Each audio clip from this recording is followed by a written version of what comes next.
Hey artists! In this week's video, we're going to be talking a little bit about murals and public art. And I chose this topic for this week's lesson because, well, depending on when you're watching the video, you may have already seen or will be seeing the first and second grade murals that were painted this year before school closed. So this Tuesday, June 2nd, which again, depending on when you're watching the video, may be coming up or may have already happened, Mrs. Gricken will be hosting a mural unveiling, and I will be showing you and talking a little bit about the process of the murals that were painted this year. The reason murals are important is because they're usually often in public places and they can tell a story or send an important message. And any art that is in public is called public art. So it's in a place where other people can see and view it. And public art often has a story to tell or a message to send. So we're going to take a look at a slideshow together. Some of the first and second grade artists have already seen this slideshow, so it will be a review. I live in Burlington, so you're going to see some murals in Burlington and places I've been. So we're going to look at some examples of murals. A mural is a large painting or work of art that can be attached or is directly painted on a wall or ceiling. It can be inside, but a lot of them are outside and mostly in public places.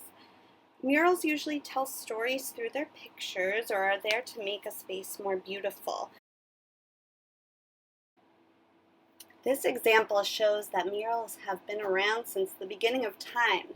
These are very famous murals in France. Diego Rivera was a very famous muralist. Again, a muralist is a person who paints murals. His paintings in Mexico and the U.S. would tell stories of culture and society, and he thought that murals were one of the most highest forms of art. Keith Haring is another very famous muralist, painting bold, colorful pictures all around New York City. I took this picture over winter break when I went to New York City, and it's a mosaic, so it's tiles.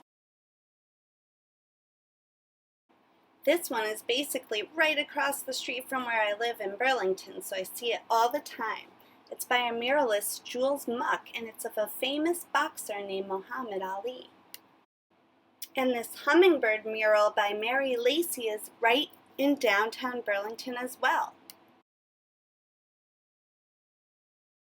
Bren Bataclan paints murals all over different schools, and he even painted right in our own school district. Here's a photo of the Sumi ink mural I did with my students at my old school. I also worked with students at Sudbury's Country School to paint this mural. They made the designs and painted it just like the first and second graders did this year at Hiawatha.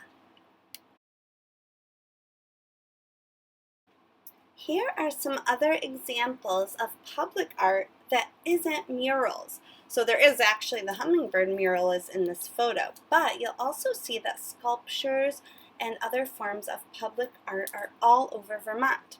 In the learning plan, I've attached a link to the article that tells more about each of these places, but I will tell you that the monkey holding the car is in Leicester, Vermont, and that is one of the schools I used to work at, so I drove by that all the time. It was actually right near Sudbury's Country School. The next few photos are taken on my back porch. So I use art to beautify my space, just like muralists do and other public artworks would do. And even though it's not considered public art, the public does see the art on my porch when they walk by or when the mail is delivered. So I like to make art on my flower pots. That's one way also to use found objects and make recycled art. Here are just some pinch pots I've made in the past sitting on my porch, but as you can see in the background, there are two stones, they're slate stones, that I've painted on. So again, it's a way to make public art and beautify the space, but also use what I'm finding to make my art on. And some people will leave painted rocks with positive messages around town and send their art out that way. So that's one of the things I posed to you in the learning plan that you might do this week. Here is just another example of how you can make art on almost anything. This is a floor mat that is also on my porch, and it's made by my dad's friend, who's a very amazing artist and painter. I actually have his paintings all over my house. But he also paints on bags, sometimes pieces of wood, really anything he can find. And that's what artists do. They beautify things around them. Famous muralists might be hired to make a mural about a certain idea or theme. And this week I want you to think about what theme or idea would you share as a muralist. So you can work on designing a mural plan for your town, or you might find other ways to beautify the space that you're in. There's a lot of cool things in the learning plan this week for you to do or to try. I also just want to mention that Bren Bataclan, the artist that came to Founders, did something called the Smile Project, and he would leave paintings all over the city of Boston, and there'd be a note attached to them saying, you can take this painting for free, but only if you smile at the next person you see, or something like that. So it was a really cool way to have public art and send a positive message to the community.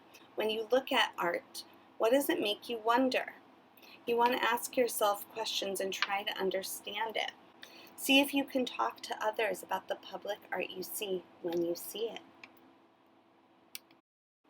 Here's another mural by Keith Haring that really makes me wonder a lot of things. Before I go, I just want to say, whatever public art you decide to try this week, just make sure you ask permission first before you do anything permanent. If an artist makes art on walls or things in a city and they don't have permission for it, it's called graffiti. And graffiti is usually illegal. So you want to make sure that you don't go out and just start painting on things without permission. But if you make a mural with sidewalk chalk, or display something in your own home, or put a rock in certain places, it wouldn't be considered graffiti. Really think about what story you would like to tell, or what kind of positive message you might want to send to the viewer of your art. And then this week, after we are able to view the first and second grade murals, we might ask some questions about what their art is about. Hope to see you all on Tuesday. Enjoy this week's lesson.